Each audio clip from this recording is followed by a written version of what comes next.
नमस्कार, अंकिताचं रेसिपी मराठी या चॅनलवरती आपले अगदी मनापासून स्वागत आहे. तर मंडळी, आज इथे आपण बनवणार आहोत घरच्या घरी अगदी स्ट्रीट स्टाईल अंडा वडापाव बनवणार आहोत. हा कुरकुरीत, मसालेदार आणि चविष्ट वडापाव नाश्ता संध्याकाळच्या स्नॅक्ससाठी किंवा टिफिनसाठी एकदम परफेक्ट.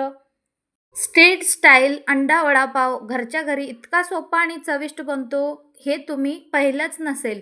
शेवटपर्यंत व्हिडिओ पहा. एकदम परफेक्ट आणि खुसखुशीत अंडा वडापाव बनवण्याची सर्व ट्रिक मी ते सांगणार आहे. रेसिपी आवडल्यास लाईक, शेअर, सबस्क्राईब करायला विसरू नका.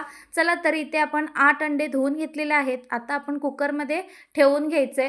त्यामध्ये आता आपण पाणी घालून घ्यायचे. अगदी झटपट आणि पटकन बनणारा हा चविष्ट आणि एकदम कधीही न पाहिलेला आणि कधी न बनवलेला हा रेसिपी एकदम शेवटपर्यंत पहा. आता अंड्याला 2 शिट्टी होऊ द्यायचे.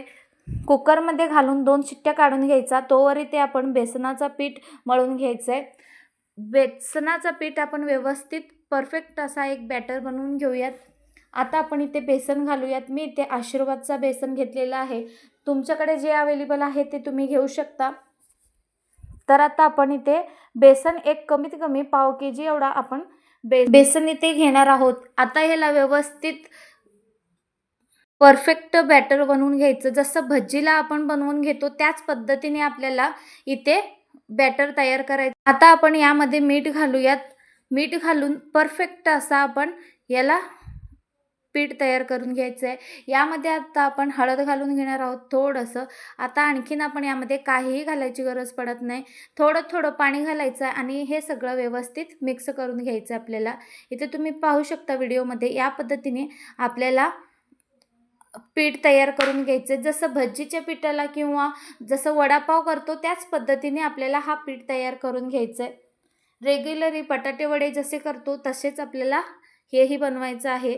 फक्त अंडा आपल्याला इथे बनवायचा आहे. तिथे असतो बटाटा, तर इथे आपल्याला अंडा वापरायचा आहे. अगदी झटपट आणि एकदम चविष्ट लागतात मंडळी. अशीही तुम्ही कधीच खाल्लं नसाल. अगदी ही स्ट्रीट स्टाईल अंडा वडापाव तुम्ही कधी खाल्लात का? नक्की मला कमेंट करून कळवायला विसरू नका. आणि कुठे खाल्लात तेही कमेंट करून कळवा. कारण मंडळी ही जास्तीत जास्त लोकांना ही रेसिपी अजूनही माहितीच नाही आहे. तर आता आपण हे सगळं व्यवस्थित पाणी घालून बॅटर घट्ट असा ठेवला. खूप जास्त पातळ नाही ठेवला. आणि यामध्ये आपण सोडा अजिबात घालून घ्यायचं नाही, नाहीतर क्रिस्पी वडापाव होणार नाहीत आपले. तर इथे पहा या पद्धतीने आपण बॅटर तयार करून घेतला. आता आपण ह्याला ठेवून द्यायचे 2 ते 3 मिनिटासाठी. तर इथे पहा अंडे आपले 2 शिट्ट्या काढून घेतलेले आहेत. मस्त अंडे शिजलेले आहेत. आता आपण अंडे काढून घेऊयात आणि त्याची साल सोलून घेऊयात. त्याची साल काढून घ्यायचे. सगळे 8 अंडे आपण इथे ठेवलेले आहोत. 8 अंड्यामध्ये कमीत कमी 16 वडापाव बनतात. 2 भाग करायचे आपल्याला. 2 भाग करून आपल्याला वडापाव बनवायचा आहे. तर इथे 8 अंड्यामध्ये 16 वडापाव आपले तयार होतात. आता आपण इथे तेल गरम होण्यासाठी कढई ठेवून घेऊयात. त्यामध्ये तेल घालूयात. छान कडकडीत तेल गरम होऊ द्यायचं. तोवर इकडे आपण अंडा कापून घेणार आहोत. तर इथे पहा आपले हे अंडे, उकळवलेले अंडे याच पद्धतीने 2 भागामध्ये कापून घ्यायचे. सगळे अंडे आपल्याला ह्याच पद्धतीने कापून घ्यायचे मंडळी. तुम्ही ही रेसिपी आधी कधी बनवली का? मला नक्की कमेंटमध्ये लिहून पाठवा. तर इथे पहा या पद्धतीने आपण सगळे अंडे आपण कापून घ्यायचे. अगदी झटपट आणि एकदम चविष्ट अशी ही आपली अंडा वडापाव असणार आहे. मंडळी या पावसाळ्यामध्ये हा रेसिपी एकदा ना एकदा नक्की बनवून पहा. सॉससोबत किंवा चटणीसोबत एकदम परफेक्ट लागतो. हिरवी चटणीसोबतही एकदम भन्नाट लागतो मंडळी. सॉस आवडल्यास सॉससोबत तुम्ही सकाळच्या नाश्त्यासाठी किंवा संध्याकाळच्या डिनरसाठी खाऊ शकता किंवा चहासोबत तुम्ही अंडा वडापाव बनवू शकता. तर आता इथे आपला बॅटरही बेसनही आपला मस्त भिजलेला आहे. आता आपण अंडा यामध्ये डुबून घेतलेला आहे. व्यवस्थित डुबून घ्यायचं आहे अंड्याला. या पद्धतीने व्यवस्थित अंड्याला डुबून घ्यायचं आणि जसं वडापावला डुबून घेतो बटाट्याला त्याच पद्धतीने अंड्यालाही व्यवस्थित डुबून घ्यायचं आहे. आणि आता आपण तेलामध्ये सोडून घ्यायचं आहे. एकदम मस्त आणि एकदम चविष्ट जबरदस्त लागतात मंडळी.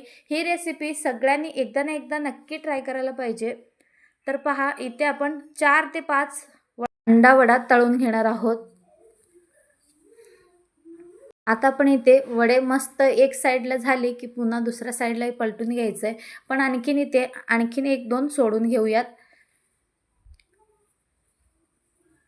आणखीन 1-2 वडे आपण यामध्ये सोडून घेणार आहोत. अंड्याचे वडे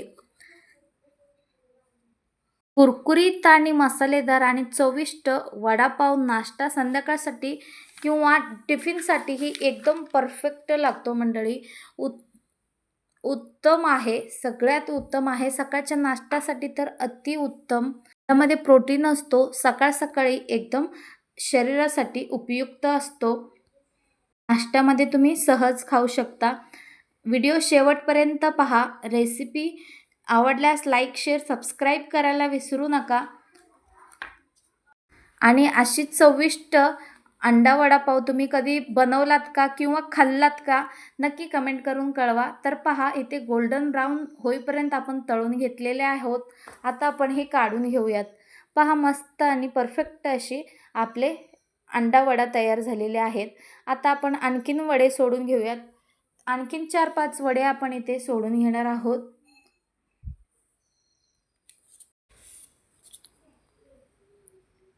मंडळी, ही रेसिपी आपण कोणत्या राज्यातून जिल्ह्यातून पाहताय नक्की कमेंट करून कळवायला विसरू नका. आणि अशाच नवनवीन रेसिपीसाठी लाईक, शेअर, सबस्क्राईब करायला विसरू नका. तर पहा, एक साईडला झालेला आहे तर दुसऱ्याही साईडला आपण पलटून घ्यायचं. मस्त असा अंडा वडा तळून घ्यायचं आहे. तर इथे पाहू शकता गोल्डन ब्राऊन असे झालेले आहेत. आता आपण हेही वडे काढून घेणार आहोत. एकदम खमंग वास येतो आणि एकदम चविष्ट लागतो मंडळी. याला तुम्ही शेंगदाण्याची चटणीसोबत किंवा हिरव्या मिरचीसोबत, तर इथे काय करायचं आहे, आपण हिरव्या मिरची पटकन तळून घेऊयात. हिरव्या मिरचीसोबतही आपल्या ह्या अंडा वडापाव खाताना खूपच मज्जा येते. आणि त्यासोबत तुम्ही शेंगा चटणी किंवा हिरवी चटणीसोबत अप्रतिम लागतो. तर पहा, या पद्धतीने आपला हा वडे तयार झालेले आहेत. मंडळी, तुम्हाला ही वडे रेसिपी कशी वाटली नक्की कमेंट करून सांगा. तर पहा मंडळी, गरमागरम अंडा वडा तयार आहे आणि सोबतच बारीक चिरलेला कांदा आणि तुम्हाला आवडल्यास तुम्ही शेंगदाण्याची चटणी वगैरे घेऊ शकता. पण इथे केचपसोबतही भन्नाट लागतो तर इथे मी केचप घेते. तर पहा मंडळी, गरमागरम आपला हा वडापाव तयार झालेला आहे. अंडा वडापाव तुम्हाला आवडला का मंडळी? नक्की मला कमेंट करून कळवायला विसरू नका. आणि ही रेसिपी तुम्ही कोणत्या राज्यातून जिल्ह्यातून पाहताय नक्की तेही कमेंट करून कळवा. आणि अशाच नवनवीन रेसिपीसाठी लाईक, शेअर, सबस्क्राईब करायला विसरू नका. तर इथे मंडळी तुम्हाला दाखवते, या पद्धतीने आपण वडे तुम्ही इथे पाहू शकता. या पद्धतीने पाव काढून घ्यायचा, वडा ठेवून घ्यायचा, त्यावरून अशी एक चीर मारायची. ते तुम्ही पाहू शकता आतूनही एकदम खुसखुशीत अशी झालेली आहे. यावर तुम्ही थोडंसं तिखट आणि मीठ यामध्ये घातलात तर एकच नंबर लागतो. यामध्ये काळा मसाला वापरायचा, भन्नाट लागतो. वरून थोडासा कांदा, जर कोथिंबीर तुम्हाला आवडत असल्यास कोथिंबीर, हिरवी मिरची, भन्नाट असा आपला वडापाव तयार झालेला आहे. मंडळी, यात सगळे गरमागरम अंडा वडापाव खायला तुम्ही ही एकदा ना एकदा ही रेसिपी नक्की ट्राय करा. तुम्हालाही खूपच आवडेल अशी मी आशा करते. व्हिडिओ शेवटपर्यंत पाहिल्याबद्दल खूप खूप धन्यवाद. त्याच नवनवीन रेसिपीसाठी लाईक, शेअर, सबस्क्राईब करा. भेटूयात नवनवीन रेसिपीसोबत. Bye bye.